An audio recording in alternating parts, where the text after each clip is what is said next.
तो सुनो, ये एक ऐसी दुनिया की कहानी है जहां लोग अपने फेवरेट सेलिब्रिटीज के इतने दीवाने हैं कि अगर उनके स्टार को कोई बीमारी हो जाती है तो वो भी वही बीमारी चाहते हैं। क्यों? ताकि वो अपने स्टार के साथ एक गहरा कनेक्शन फील कर सकें, उनका दर्द बांट सकें। फिल्म शुरू होती है सिड मार्च से, जो हमारे मेन कैरेक्टर हैं। सिड ल्यूकस क्लिनिक में काम करते हैं और ये कोई मामूली क्लिनिक नहीं है। ये फेमस सेलिब्रिटीज से उनकी बीमारियां और खून के वायरसेस खरीदता है।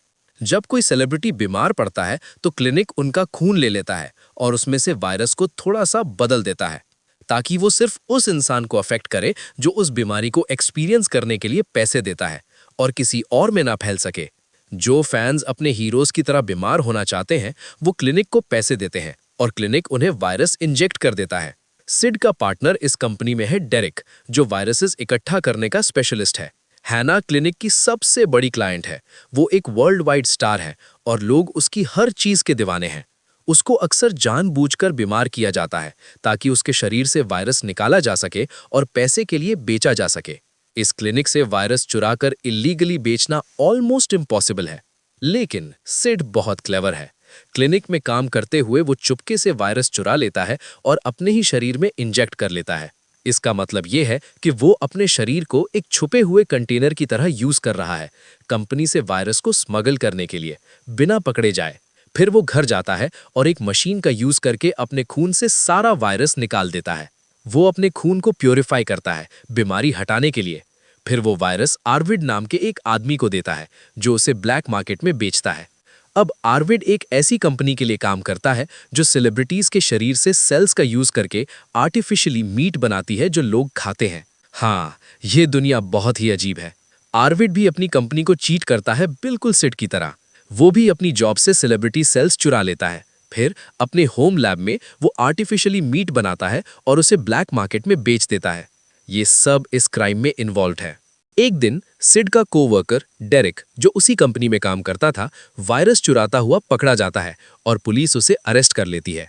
सिड की कंपनी को खबर मिलती है कि हैना फिर से बीमार पड़ गई है। क्योंकि सिड पहले हैना के ब्लड कलेक्शन को मैनेज करता था, उसे ये काम मिल जाता है।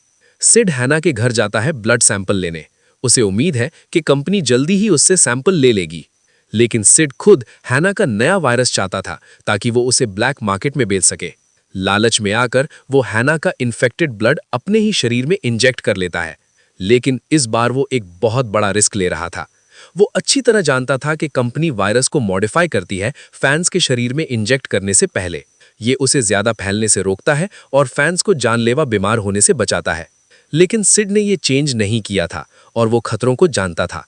उसने प्लान किया था कि घर पहुंचते ही अपना खून साफ कर लेगा, मशीन का यूज करके सारा वायरस अपने शरीर से निकाल देगा। लेकिन चीजें उसकी सोच से भी ज्यादा खराब हो जाती हैं। रास्ते में ही उसे तेज बुखार आ जाता है और चक्कर आने लगते हैं। घर पहुंचने पर वो अपनी मशीन ऑन करता है और पता चलता है कि वायरस निकालने वाले पार्ट्स खराब हो चुके हैं, जिससे वो और ज्यादा बीमार हो जाता है। वो पछतावे में वहां पड़ा रहता है और जब वो न्यूज ऑन करता है तो उसे एक शॉकिंग खबर मिलती है। हैना की मौत हो गई है उसी वायरस से जो इस वक्त उसके शरीर में है। क्या वो भी मरने वाला है? पूरे शहर में अफरा तफरी मच जाती है। फैंस हैना के जानलेवा वायरस को पाने के लिए पागल हो जाते हैं। और सबसे क्रेजी बात, सिड के पास अभी भी वायरस है। उसके पास बहुत पैसे कमाने का एक बड़ा मौका है, लेकिन वो पहले खुद ही मर सकता है क्योंकि उसके पास उसे अपने शरीर से निकालने की मशीन नहीं है। सिड अपनी मशीन ठीक करवाने के लिए एक शेडी डॉक्टर के पास जाता है और डॉक्टर उसे लेविन नाम के एक गैंग लीडर से मिलवाता है। लवीन सिर्फ एक गैंगस्टर नहीं था, बल्कि एक स्मगलर भी था। लेकिन वो ड्रग्स स्मगल नहीं करता था, वो ये इलीगल वायरस स्मगल करता था। मशीन ठीक करने के बदले में लवीन एक प्राइस मांगता है। लवीन सिड से उसका खून मांगता है जिसमें हैना का वायरस है, लेकिन सिड मना कर देता है क्योंकि अगर वो सारा लवीन दे देता है तो वो क्या बेचेगा। उसने इस वायरस के लिए अपनी जान रिस्क की थी। जब सिड निकलने की कोशिश करता है और डील कैंसिल करता है तो लवीन और उसके आदमी जबरदस्ती सिड को पकड़ लेते हैं और उसका खून निकाल लेते हैं। लवीन के आदमी फिर सिड को बाहर फेंक देते हैं, लेकिन अचानक कुछ और लोग आते हैं और उसे एक सीक्रेट लोकेशन पर ले जाते हैं। वहां सिड को एक शॉकिंग न्यूज मिलती है। हैना अभी मरी नहीं है, बल्कि वो अभी भी जिंदा है, लेकिन बहुत सीरियस कंडीशन में। उसका डॉक्टर सिड को बताता है कि हैना को जानबूझकर वायरस दिया गया था, उसे बीमार करने के लिए और बाद में बेचने के लिए। सबसे बुरी बात यह है कि एक राइवल कंपनी ने ट्रिक खेली और वायरस को इस तरह बदल दिया कि उसे पहचाना या ठीक नहीं किया जा सकता, जिससे उसकी मौत हो जाएगी। पता चलता है कि डॉक्टर खुद हैना का बहुत बड़ा फैन है और उसने हैना की स्किन का एक टुकड़ा अपने बाजू पर लगवा लिया है। सिड, जो सालों से मेडिकल कंपनीज के साथ काम कर चुका है, तुरंत कंपनी का ईविल प्लान समझ जाता है। जिसने भी वायरस बनाया था वो हैना को मारना चाहता था। उसकी मौत वायरस को बहुत फेमस कर देगी, जिससे कंपनी मिलियंस कमा सकती है। डॉक्टर ने सिड को इसलिए बुलाया क्योंकि सिड जानता था कि ये कंपनीज अपने वायरसेस कैसे बनाती हैं। सिड वायरस पर रिसर्च करते हुए जल्दी ही उस कंपनी का पता लगा लेता है जिसने उसे बनाया था। कंपनी आइडेंटिफाई होने पर वो वहां जाकर हैना के वायरस का इलाज ढूंढने का प्लान करते हैं। लेकिन इससे पहले कि सिड कुछ कर पाए, लवीन उसे फिर से पकड़ लेता है। लवीन सिड को लाइव टीवी पर मरते हुए दिखाना चाहता है क्योंकि सिड हैना के वायरस से इन्फेक्टेड है। लवीन जानता है कि जब फैंस को पता चलेगा तो वो सिड को मरते हुए देखने के लिए बेकरार हो जाएंगे और इसके लिए बहुत पैसे देंगे। सिड के पास लंबे समय तक बचने का कोई मौका नहीं है, लेकिन जब लवीन करीब आता है, सिड अपना इन्फेक्टेड खून निकालता है और लवीन को धमकाता है। कहता है, मैं ये तेरे अंदर इंजेक्ट कर दूंगा। लवीन और उसके गार्ड्स को धमकाकर सिड बच निकलता है। उसे एक सेफ जगह मिल जाती है, लेकिन अब वो अकेला और बहुत बीमार है। उसे रियलाइज होता है कि इस दुनिया में अच्छा इंसान होना काम नहीं करता, सिर्फ पैसा और पावर मैटर करती है। इस वजह से वो हैना के डॉक्टर को छोड़ देता है और उस राइवल कंपनी के पास जाता है जिसने हैना को मारने के लिए वायरस बनाया था। वो उस कंपनी के साथ एक डार्क डील करता है। बहुत समय बाद हम सिड को पूरी तरह ठीक देखते हैं। पता चलता है कि उसने हैना को मरने देने की डील की थी और हैना की फैमिली और मेडिकल कंपनी के बीच कॉन्ट्रैक्ट अरेंज करने में मदद की थी। हैना की फैमिली ने उसकी डेड बॉडी को इस कंपनी को एक बड़े अमाउंट के पैसों के बदले में दे दी। कंपनी ने उसकी बॉडी को एक स्पेशल मशीन में रखा है जो उसके क्लोन सेल्स को कंटिन्यूसली ग्रो कर सकती है। वो वायरस को उसके आर्टिफिशियल सेल्स में इंजेक्ट करते हैं। सिड फिर इन क्लोन्स से वायरस निकालता है और फैंस को बेचता है। सिड खुद एक बहुत बड़ा फैन है। उसकी ऑब्सेशन एक डरावनी हद तक पहुंच जाती है जब वो हैना की क्लोन्ड बॉडी का हाथ काट देता है और उसका खून पीना शुरू कर देता है। अब एक नई कहानी शुरू होती है और हम एक मिडिल एज्ड कपल को देखते हैं। हमें जेरोल्ड और उसकी वाइफ जेसी से मिलवाया जाता है। जेरोल्ड काफी ओल्डर है जबकि जेसी काफी यंग है। उनकी बातें बताती हैं कि उनकी शादी हाल ही में ज्यादा खुशहाल नहीं रही है। अपने इश्यूज के बावजूद उन्होंने डिवोर्स नहीं लिया है क्योंकि वो दोनों उसे ठीक करना चाहते हैं। वो अपने रिश्ते को एक और मौका देने के लिए वेकेशन पर जा रहे हैं। रास्ते में एक स्ट्रे डॉग उनकी कार के सामने आ जाता है और जेरोल्ड पैनिक हो जाता है और ब्रेक्स लगाता है। वो देखते हैं कि डॉग सड़क पर एक मरे हुए जानवर को खा रहा है। ये उन्हें दिखाता है कि पास का जंगल वाइल्ड है और जानवर बहुत भूखे हैं। जेरोल्ड हॉर्न बजाता है, डॉग भाग जाता है और वो आगे ड्राइव करते हैं जब तक वो एक खूबसूरत लेक हाउस तक नहीं पहुंच जाते। जेसी को घर और उनका वेकेशन प्लान बहुत पसंद आता है। वो सच में एंजॉय कर रही है। अचानक उसे वो भूखा डॉग याद आता है जो उन्होंने रास्ते में देखा था। वो कुछ मीट काटती है और उसे खिलाने के लिए बाहर जाती है। इधर जेरोल्ड घर के अंदर एक छोटी ब्लू पिल लेता है। फिर वो जेसी को लेने बाहर आता है। वो दोनों अंदर जाते हैं और जेसी नोटिस करती है कि फ्रंट डोर खुला रह गया था, लेकिन क्योंकि आसपास कोई नहीं है वो उसे इग्नोर कर देती है और बेडरूम में जाती है। जैसे ही वो बेड के लिए रेडी होते हैं, जेरोल्ड बहुत अजीब और अग्रेसिव बिहेव करना शुरू कर देता है अपनी वाइफ के प्रति। उसका एटीट्यूड पूरी तरह बदल जाता है जिससे जेसी अनकंफर्टेबल हो जाती है। ये साफ है कि वो जेसी के साथ एक डार्क और ट्विस्टेड गेम खेलना चाहता है। वो जेसी से बेड पर लेटने को कहता है। जब वो लेटती है तो वो हैंडकफ्स निकालता है। वो उसके दोनों हाथों को भारी बेड पोस्ट से बांध देता है और एक डरावनी फैंटेसी को एक्ट करना शुरू कर देता है। पहले जेसी उसके साथ खेलने की कोशिश करती है, लेकिन जेरोल्ड रोल प्ले को बहुत आगे ले जाता है और उसे दबा देता है, उसे डरा देता है। ट्रैप्ड और अनसेफ फील करते हुए जेसी उसे रुकने और हैंडकफ्स खोलने को कहती है। मुझे ये गेम पसंद नहीं आ रहा। जेरोल्ड उस पर बहुत गुस्सा हो जाता है, कंप्लेन करता है कि वो उसे कभी खुश करने की कोशिश नहीं करती। वो चिल्लाता है कि उनके रिश्ते की फेलियर उसकी गलती है। इस पॉइंट पर जेसी रोना शुरू कर देती है और जेरोल्ड से उसे खोलने की भीख मांगती है, लेकिन जेरोल्ड उसे जाने देने से मना कर देता है। जब वो झगड़ रहे होते हैं, जेरोल्ड अचानक अपनी छाती पकड़ लेता है। उसे मैसिव हार्ट अटैक आता है। वो जेसी से काफी ओल्डर है और बेडरूम में आने से पहले ही उसने अपने दिल के लिए एक स्ट्रॉन्ग पिल ली थी। इस वजह से वो जेसी के ऊपर ही गिर जाता है और तुरंत मर जाता है, उसे ट्रैप्ड छोड़कर। उसे मरा हुआ देखकर जैसी पैनिक होना शुरू कर देती है और चीखना शुरू कर देती है। जेरोल्ड चला गया है और अब कभी नहीं उठेगा। जब जैसी रियलाइज करती है कि वो सच में मर चुका है, वो डर जाती है और अपने पैरों का यूज करके उसकी भारी बॉडी को अपने ऊपर से धकेल देती है। जेरोल्ड मर चुका है और अब जैसी बेड से कसकर बंधी हुई है। वो मदद के लिए चिल्लाती है और अपने पड़ोसियों को बुलाने की कोशिश करती है, लेकिन सब बेकार है। लेक हाउस पूरी तरह आइसोलेटेड है। मीलों तक कोई एक भी इंसान नहीं है और कोई उसे बचाने नहीं आ रहा। घंटे धीरे धीरे गुजर जाते हैं और सूरज ढल जाता है। जैसी बेड पर फंसी हुई है, भूखी और प्यासी। अचानक फ्रंट डोर से, जो उन्होंने खुला छोड़ा था, वही स्ट्रे डॉग जिसे उसने पहले खाना खिलाया था, बेडरूम में चला आता है। जैसी जानती है कि डॉग भूखा है और उस पर अटैक कर सकता है। डर से भरी हुई वो उसे चिल्लाकर भगाने की कोशिश करती है, लेकिन डॉग डरता नहीं है। उसके बजाय वो जेरल्ड की डेड बॉडी के पास जाता है और धीरे से उसके हाथ से मीट का एक टुकड़ा खा लेता है। सिंपल वर्ड्स में, भूखे डॉग में जेरल्ड की कॉप्स खाना शुरू कर दिया है। जैसी हॉरिफाइड है, लेकिन पूरी तरह हेल्पलेस। जैसे जैसे अंधेरे में और समय गुजरता है, जैसी अचानक देखती है कि जेरल्ड फर्श से खड़ा हो रहा है। वो उसे बात करना शुरू करता है और उसे लगता है जैसे वो उसे चोट पहुंचाने के लिए वापस जिंदा हो गया है। उनके बीच एक झगड़ा शुरू हो जाता है, लेकिन जब जैसी नीचे देखती है तो उसे जेरल्ड की रियल बॉडी अभी भी जमीन पर दिखती है। तो ये खड़ा हुआ जेरल्ड कौन है? ये सिर्फ उसके थके हुए दिमाग द्वारा बनाया गया एक इल्यूजन है। फेक जेरल्ड अपनी सारी पुरानी गलतियों को पॉइंट आउट करना शुरू करता है, ऐसी चीजें जो रियल जेरल्ड कभी एडमिट नहीं करता। क्योंकि जैसी डर और डिहाइड्रेशन से अपना दिमाग खो रही है, उसके गहरे विचार गोस्ट्स की तरह अपीयर हो रहे हैं। जल्द ही फेक जेरल्ड उसे इंसल्ट करना शुरू कर देता है, उसकी कमजोरियों को पॉइंट आउट करता है। फिर जैसी का खुद का एक इल्यूजन रूम में अपीयर होता है और उससे बात करता है। जेरल्ड और जैसी के गोस्ट्स उन चीज़ों पर डिस्कस करते हैं जिन्हें उन्होंने रियल लाइफ में इग्नोर किया था, ये दिखाकर कि उनकी शादी इतनी टूटी हुई क्यों थी। इन इल्यूजन से आइडियाज़ मिलने की वजह से रियल जैसी को याद आता है कि जेरल्ड ने बेड के ऊपर वुडन शेल्फ पर एक ग्लास पानी छोड़ा था। वो जानती है कि अगर उसने पानी नहीं पिया तो वो प्यास से मर जाएगी। वो ऊपर तक पहुंचती है, अपने बंधे हुए हाथों को जितना हो सके उतना स्ट्रेच करती है, लेकिन वो सिर्फ ग्लास पकड़ सकती है, उसे अपने मुंह तक उठा नहीं सकती।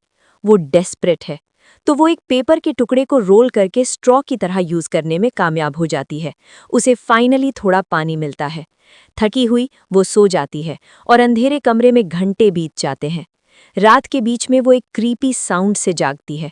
वो अंधेरे कोने में देखती है और वहां एक बड़ा आदमी खड़ा देखती है। उसकी आंखें चमकती हुई लाल हैं। उसके पास इंसानी हड्डियों और ज्वेलरी से भरा एक वुडन बॉक्स है। जैसी इस मॉन्स्टर से पूरी तरह डर जाती है, लेकिन फिर वो खुद से कहती है कि किसी रियल इंसान की चमकती हुई लाल आंखें नहीं हो सकती। उसका बस एक और बुरा सपना होगा। ये क्रीपी आदमी फेक होना चाहिए। तो वो उसे इग्नोर करने के लिए अपनी आंखें बंद कर लेती है।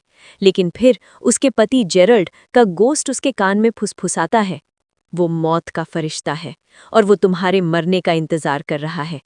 जैसी बहुत डर जाती है और जेरल्ड उसे माउस कहना शुरू कर देता है।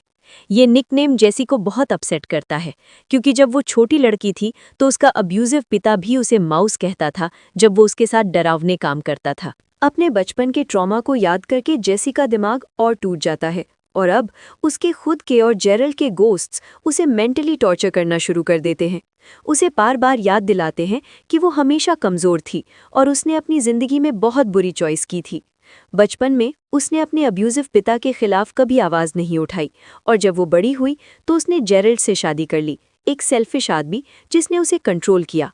उसने हमेशा उसे अपने नीड्स के लिए यूज़ किया, उसे एक ऑब्जेक्ट की तरह ट्रीट किया। इस पल जैसी अपनी ज़िंदगी की सबसे डार्क मेमोरीज़ का सामना करने पर मजबूर है। उसे याद आता है कि उसकी मम्मी जानती थी कि उसका पिता क्या कर रहा है, लेकिन उसकी मम्मी चुप रहना चुना। बिल्कुल उसी तरह जैसी हमेशा जानती थी कि जेरल्ड टॉक्सिक है, लेकिन उसने बस स्माइल किया और कभी डिवोर्स नहीं मांगा। ये सच सुनकर जेरल्ड का गोस्ट उसके डर का मजाक उड़ाता है। तुम अभी भी खुद को बचाने के लिए बहुत कमज़ोर हो और तुम दिखावा कर रही हो कि रियल डेंजर सिर्फ बुरे सपने हैं ताकि तुम्हें लड़ना न पड़े। ध्यान से देखो, वो लंबा आदमी चमकती आंखों वाला गोस्ट नहीं था, वो एक रियल इंसान था। वो सच में कमरे में था। फर्श पर देखो, उसने खूनी फुटप्रिंट्स छोड़े हैं। जब जैसी फर्श पर देखती है तो उसे बेड के पास असली खूनी फुटप्रिंट्स दिखते हैं। ये रियलाइज करके कि एक मर्डरर सच में वहां था, पैनिक शुरू हो जाता है। इससे भी बुरा, उसे अपने हाथों में फीलिंग आना बंद हो जाती है, क्योंकि टाइट मेटल हैंडकफ्स ने सारी ब्लड फ्लो को रोक दिया है। अगर वो ऐसे ही और देर तक ट्रैप्ड रहीं तो उसके हाथ मर जाएंगे और वो कभी उन्हें फिर से मूव नहीं कर पाएंगी। बचने के लिए उसे एक पेनफुल प्लान सूझता है। वो खाली पानी का ग्लास पकड़ती है, उसे तोड़ती है और जानबूझकर अपनी ही रिस्ट को काट देती है ताकि खून निकले। अपने हाथ को अपने गर्म खून से कवर करके उसकी स्किन बहुत स्लिपरी हो जाती है। स्लिपरी खून को साबुन की तरह यूज करके वो अपने हाथ को पीछे खींचती है ताकि वो टाइट मेटल कफ से निकल सके। दर्द एब्सोल्युटली टेरिबल है। जैसे ही वो अपना हाथ बाहर निकालती है, मेटल जोर से उसकी रिस्ट की स्किन को काट देता है, लेकिन मिराक्युलसली वो अपने हाथ को पूरी तरह फ्री करने में कामयाब हो जाती है। दर्द से कांपते हुए वो बेड के अक्रॉस पहुंचती है, जेरल्ड की पॉकेट से चाबियां पकड़ती है और फाइनली अपना दूसरा हाथ खोल लेती है। फाइनली फ्री, वो और पानी पीती है और जल्दी से अपने खून बहते हुए बाजू पर एक टॉवल कसकर लपेट लेती है। क्योंकि उसने बहुत खून खो दिया है, वो इनक्रेडिबली वीक और डिजी है। उसे डेस्परेटली घर से बाहर निकलना है, कार स्टार्ट करनी है और मदद ढूंढने के लिए ड्राइव करना है। लेकिन जैसे ही वो लिविंग रूम की तरफ लड़खड़ाती है, वो फर्श पर बेहोश हो जाती है। जब जैसी जागती है तो वही डरावना आदमी चमकती आंखों वाला उसके ऊपर खड़ा है। वो बिल्कुल रियल है। उसे मरने से रोकने के लिए वो धीरे से अपनी महंगी वेडिंग रिंग उतारती है और उसे दे देती है। वो जाइग किलर चमकती हुई रिंग लेता है, एक पल के लिए डिस्ट्रैक्टेड हो जाता है। जैसी चुपके से टेबल से कार कीज पकड़ती है और धीरे से दरवाजे से बाहर अपनी कार की तरफ रेंगती है। वो बस ड्राइव करके बचना चाहती है। वो तेज गति से डर्ट रोड पर अंधेरे जंगलों में ड्राइव करती है, लेकिन जैसे ही वो ड्राइव करती है, उसे अपनी कार की बैक सीट में एक डरावनी प्रेजेंस फील होती है। जब वो रियर व्यू मिरर में देखती है, चमकती आंखों वाला किलर अचानक उसके पीछे दिखाई देता है। पूरे डर से जैसी रोड से हट जाती है और अपनी कार को जोर से एक पेड़ से टकरा देती है। क्रैश की आवाज सुनकर आसपास के लोग उसे टूटी हुई कार से बाहर निकलने के लिए दौड़ते हैं। कहानी फिर कुछ महीनों बाद की दिखाई जाती है। हम देखते हैं कि जैसी बच गई, लेकिन उसका बुरी तरह डैमेज्ड हाथ कभी पूरी तरह ठीक नहीं हुआ। लेकिन उसकी मेंटल स्टेट और उसकी जिंदगी पहले से काफी बेहतर है। वो बैठती है और अपनी 12 साल की सेल्फ को एक लेटर लिखती है। वो छोटी लड़की जो अब्यूज के खिलाफ आवाज उठाने से बहुत डरती थी, वो इतने लंबे समय तक चुप रहने के लिए माफी मांगती है और एक्सप्लेन करती है कि वो फाइनली हील हो रही है। जेरल्ड के बड़े लाइफ इंश्योरेंस मनी का यूज करके उसने एक चैरिटी फाउंडेशन शुरू की है, उन अब्यूज्ड लड़कियों की मदद करने के लिए जो उसके जैसा गुजरी हैं। उसकी जिंदगी काफी स्टेबल हो गई है, लेकिन उसे अभी भी डरावने नाइटमेयर्स आते हैं। अपने सपनों में वो अभी भी अपने क्रूअल पति और पिता के गोस्ट्स देखती है, और कभी-कभी जब नाइटमेयर्स सबसे बुरे होते हैं तो उसे वही जाइंट किलर लाल आंखों वाला कोने में खड़ा दिखता है। जब भी उसे पैनिक अटैक आने वाला होता है, वो इमेजिन करती है कि किलर उसके बेडरूम में खड़ा है, लेकिन वो खुद को ये कहने पर मजबूर करती है, तुम सिर्फ एक इल्यूजन हो, तुम रियल नहीं हो। वो ऐसे ही जीती है जब तक एक दिन उसे टीवी पर शॉकिंग न्यूज मिलती है। न्यूज रिपोर्ट करती है कि एक ट्विस्टेड सीरियल किलर जिसे मूनलाइट मैन के नाम से जाना जाता है, उसे अरेस्ट कर लिया गया है। वो घरों में घुस जाता था, लोगों को मरते हुए देखता था, उनकी ज्वेलरी और हड्डियां चुरा लेता था और कभी-कभी उन्हें खा भी लेता था। जब जैसी न्यूज पर इस अरेस्टेड आदमी की तस्वीर देखती है तो वो डर से हाँफती है। ये वही एग्जैक्ट जाइंट आदमी है, अजीब शेप्ड हेड वाला, जिसे उसने सोचा था कि सिर्फ एक हेल्यूसिनेशन था लेक हाउस में। उसे फाइनली रियलाइज होता है कि वो मॉन्स्टर 100% रियल था। किलर सच में उस अंधेरी रात को उसके बेड के बिल्कुल पास खड़ा था। लेकिन जैसी बहुत कंफ्यूज्ड है। अगर ये आदमी एक ब्रूटल सीरियल किलर है तो उसने उसे जिंदा क्यों छोड़ दिया? जवाब चाहिए तो वो अगले दिन कोर्ट हाउस जाती है, जहां सीरियल किलर को बांधा हुआ है और उसके डरावने क्राइम्स के लिए चार्ज किया जा रहा है। जैसे ही जैसी धीरे धीरे कोर्ट रूम में उसकी तरफ चलती है, हम देखते हैं कि किलर पूरी तरह पागल है, एक रेयर फिजिकल डिजीज की वजह से। जैसी को देखते ही वो फुसफुसाता है, तुम रियल नहीं हो, तुम सिर्फ एक हेल्यूसिनेशन हो। वही एग्जैक्ट वर्ड्स मिमिक करते हुए जो जैसी ने उसके खिलाफ यूज किए थे। ये एक पल के लिए जैसी को हड्डी तक ठंडा कर देता है, लेकिन फिर जैसी फाइनली अपनी सारी हिम्मत इकट्ठा करती है, बिल्कुल वैसे ही जैसे उसने लेक हाउस में सर्वाइव करते हुए सीखा था। वो इस रियल मॉन्स्टर को सीधे देखती है, उसे अपने अब्यूसिव पिता और क्रूअल पति के फाइनल शैडो की तरह देखती है। वो बिना डर के आगे बढ़ती है और उसे कहती है, तुम मेरी याद से बहुत ज्यादा छोटे हो। उसकी बोल्ड वर्ड्स सुनकर जाइंट किलर गुस्से में चीखता है, लेकिन पुलिस गार्ड्स जल्दी से उसे घसीट कर ले जाते हैं। जैसी स्माइल करती है और धूप में बाहर निकल जाती है। किलर ने उस पर अपनी सारी पावर खो दी थी, क्योंकि उसने अब और कमजोर विक्टिम बनने से मना कर दिया था। जैसी की कहानी इस पावरफुल लेसन के साथ खत्म होती है कि सच्ची हिम्मत और अपने इनर डीमंस का सामना करना आपको सबसे डार्क और डरावने समय से भी बचा सकता है।